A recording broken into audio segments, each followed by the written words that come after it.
Hello there and welcome. This is Mikhail or Michael speaking, and as always before the video starts, I want to use this opportunity to express my eternal gratitude towards those who decided to support me financially, be it through Patreon, PayPal, or Super Thanks.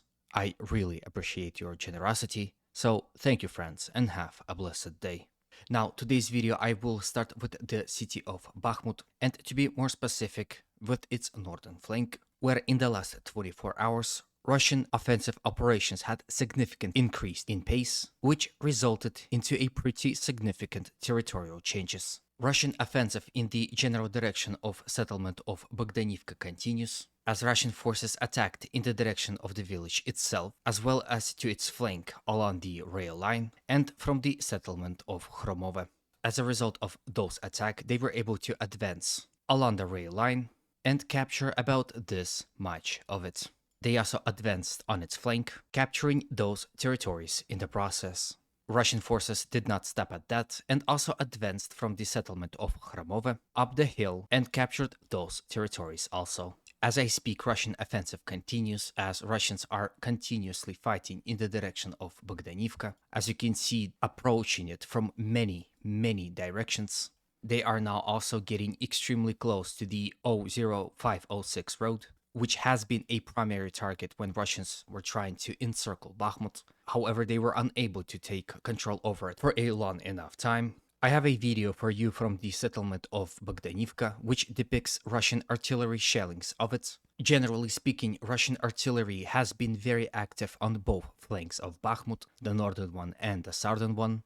And as you can see, there is no ammo and shells deficiency, and Ukrainian forces are getting pounded on both flanks. Perhaps those recent significant territorial changes in favor of Russia can be attributed to absolute artillery superiority of the Russians.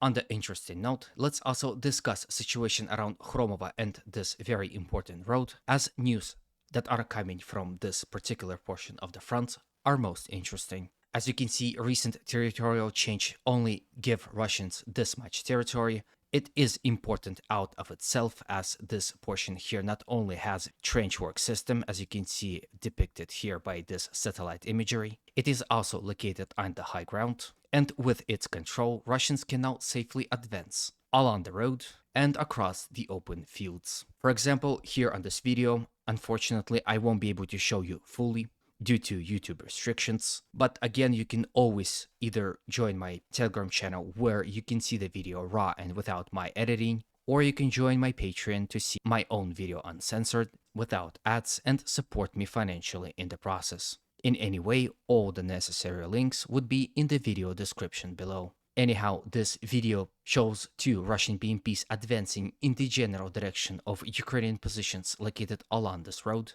And this video itself lets us speculate that Russian advancements here in this area are more significant as they are depicted on this map. If we are to believe the sources that posted this video, Russians reached this intersection. Again, by the video, it would seem that at some point those two BTRs are moving at the same time. However, at one point, one is advancing along the road and one is attacking from this direction. So again, as I speak, offensive operations here continues, and Russians are constantly attacking and gaining more territories. The two videos that I just showed you, the shellings of Bogdanivka and the Russians storming Ukrainian positions near Khromove, greatly describes the situation with weather. The first video doesn't have snow at all, while the second one has. Now, those videos are about 1 day apart. Snow is rare guest here, however, the temperature is pretty low. As you can see, BTRs are pretty freely and without problem traverse on the open fields. The general situation around Bakhmut remains to be somewhat the same. Russians again are very active to its northern flank, as well as attacking on its southern one. Now, before we move on to the other portions of the front, I would kindly ask you to consider supporting this video with a like, comment, and of course, if you haven't subscribed, a subscription. Those actions not only help this channel's growth, but also supports me emotionally, and I would be very thankful if you would do that for me. Thank you in advance, and let's continue on. From Bakhmut, we move to the Soledar area, where Russians were very active as well. In the last 24 hours, they were reported attacking in the general direction of small village of Vesely, as well as in the direction of a bigger village of Avdiivka. As a result of those offensive actions, Russians were able to capture a quite significant amount of territory, thus getting extremely close to the settlement of Avdiivka. This recent territorial gain greatly increases Russian offensive potential, as they are now able to not only attack in the direction of Avdiivka, but also in the direction of village of Vesely. With a recent Russian territorial change here, we can see a pincer maneuver presenting on this portion of the front. Whether this is something that is going to happen or not, only time will show. However, developments on this front are most interesting. From here, let's move all the way to the settlement of Avdiivka and also discuss the situation here. First, let's discuss the situation on its southern flank. Russian forces were reported attacking from settlements of Vadiane and Opitne in the direction of Avdiivka and in the direction of villages of Severne and Tonenke. Fighting was reported in the settlement of Vadiane in the direction of Pervomaysky. Russians also were reported attacking within the industrial zone near Avdiivka and generally across the open fields from the settlements of Kamyanka and Krutobalka.